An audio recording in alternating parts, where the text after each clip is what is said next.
exits, three exits from my home here in Florida where I'm staying at now.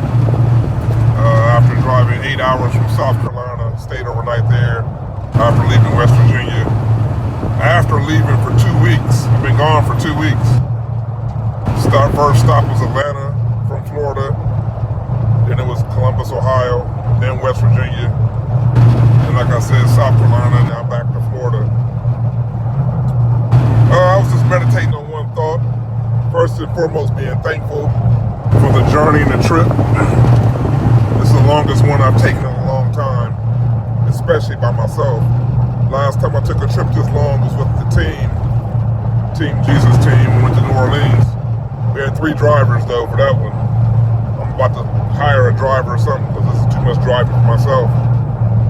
But even though I did have a breakdown, it was still comfortable because I wasn't put in a bad situation when the van did break down. I was at a rest stop, and then I went to the next stop, which was a gas station, and then it got towed an hour to Charleston, West Virginia, to the shop where it got fixed, where I stayed in the Hampton overnight. So I was kind of in a comfortable position every time. So I don't even complain about the things that appear bad. So I'm very grateful for this trip and to be able to be used by God to do the things He called and created me to do. So often when we move on from places and ministries that we help, they think that, we're not going to be able to help them no more because you moved. But here in 2024, that really shouldn't be the case with automobiles and planes and all the ways of transportation we got. You stay connected to an assignment until God releases you, or the people tell you not to come back. That's the only way you can get released from your assignment, is if God tells you that it's time to move on, or the people you're serving tell you they no longer need you or want you. So that that doesn't happen too much for me. Usually, because I wear about 4 or 5 hats when I serve ministries, I rarely get kicked to the curb. I usually get kicked to the curb when God used me to give a hard word that the leadership don't want to receive. Then they're more than happy to see me go. But when it's time to go, it's time to go, regardless of what the reasons are. So I don't take it personal. But like I said, I'm a couple exits from my house. Very grateful for the journey, the trip. I was meditating on this word, a lot of words actually, when you're driving this long and you're by yourself. As I was pulling in, I was thinking about Abraham and how Abraham he probably loved his family. He seemed like he's the type of person that really loved his family. His father, Terah, and his brother, obviously his nephew Lot, who went with him. But even with that love, God showed me there had to come a separation between him and his father and brother when he said the Lord had commanded him to leave them. So I was meditating on that because it's so important that we always keep God and the person of Jesus Christ as our first love. I had some people sense some concerns, like, you're going to stay away from your family for 2 weeks? I'm like, I'll be wondering sometimes, what kind of Bible do people read? If Jesus Christ is our first love, that means He's our first love. We want this same Jesus to protect our families, protect our children, protect our loved ones. So we're praying for Him for protection, healing, deliverance, and all these different things, but we won't obey Him when He tells us to do something. It don't make no sense to me. But like I was saying, Abraham, I can imagine he loved his family, the type of person God used him to be. As well, I love mine, but there was a lot of family members that I had to separate myself from because they just wasn't willing to serve God on the same level as me. And two can't walk together unless they're agreed. And even to this day, I don't get along with a lot of people, a lot of family members, because to them, serving God is just going in the building once a week for a couple hours, but during the weekdays is living any how they want, cussing, drinking, smoking, partying. But come Sunday, they Christians.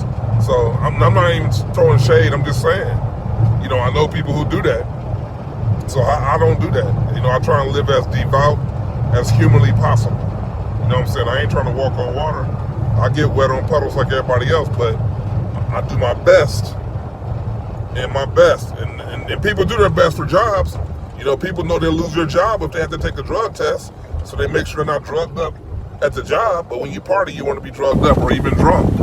So they respect their occupations enough to be sober and clean at their jobs and have a code of conduct. But then during the week, think it's okay to use profanity and live any kind of way. And when it comes to the Lord and the fact that you're supposed to be like that all the time, make excuses. So Abraham had to separate himself from his family simply because they were heavily involved in idol worship. And Abraham got called to be set apart. And I can say I've been called to be set apart. A lot of us have been called to be set apart. And people don't like that. They're like, well, it's your blood family. So I didn't choose them, God chose them. And a lot of times he chooses us to be people that are set apart, to be in a blood family that's not set apart, to try and be a beacon of light and hope to them. So the whole family won't be no castaway. So just because they're your blood family don't mean that you're supposed to hang out with them, kick it with them, and especially do what they do just because they're blood family. That's a big misconception. I mean, the Bible teaches and preaches that. And they asked Jesus in closing, they said, Jesus, your mother and brothers are here. He said, who is my mother? Who is my brothers? And he went on to say, those who do the will of my Father is my mother and my brothers. That's what he said. He made it clear. So everybody's not interested in doing God's perfect will. They want to live and hang out in this permissive will. And always saying, God knows my heart. I had somebody tell me that God knows my heart. Yeah, your heart ain't fireproof, and it's going to end up where you don't want to go if you don't straighten up. But anyway, very grateful. Probably about 10 minutes from my house, and I'm thankful because God brought me to and from, and we'll be headed out again next month. This is my season of traveling in ministry for the Midwest because the weather is it's summertime in the Midwest, so this is when I go there. Now, wintertime, I've already told people, don't even die in the wintertime because I'm not coming up there in that freezing cold. I stay down here. That's when we do a lot of outreach here because it's more comfortable. But either way it goes, I just try to stay strictly obedient in doing what God has called and created me to do. So when I stand before him, he will say, well done, thou good and faithful servant. That's what I'm working towards. So God bless you. Those of you who've prayed during this trip, those of you who have donated, I don't care if it was $1, it was helpful because this thing takes gas. I don't charge nobody for outreach. People see me doing ministry. I don't charge people 1 red cent. Matter of fact, when I was leaving the last one yesterday, the lady heard me say I was going to get something to eat, and she immediately went in her pocket and whipped out $20 and gave me $20. Said, here, let me buy your food. And that goes a long way because I don't take a salary. I don't get no money. There's no income. So people don't understand. I go do these things by faith. I don't get paid. I don't get compensated. I bring T-shirts. I bring the sound equipment and myself, obviously, as a gift to the body of Jesus Christ. But it's what God has called me to do. The just shall live by faith. So those of you who have prayed, those of you who have donated, God bless you. I pray God's blessings upon you. He said he will bless those that bless me. He will curse those that curse me. I work directly for him and do what he's called and created me to do. So, like I said, we'll be off to our first stop next month. We'll be here in Florida on the 3rd Sabbath, and then we'll go to North Carolina, and then back to West Virginia, and then back to Ohio again for the 40th celebration of the Gospel Fest in Columbus, Ohio, August 31st.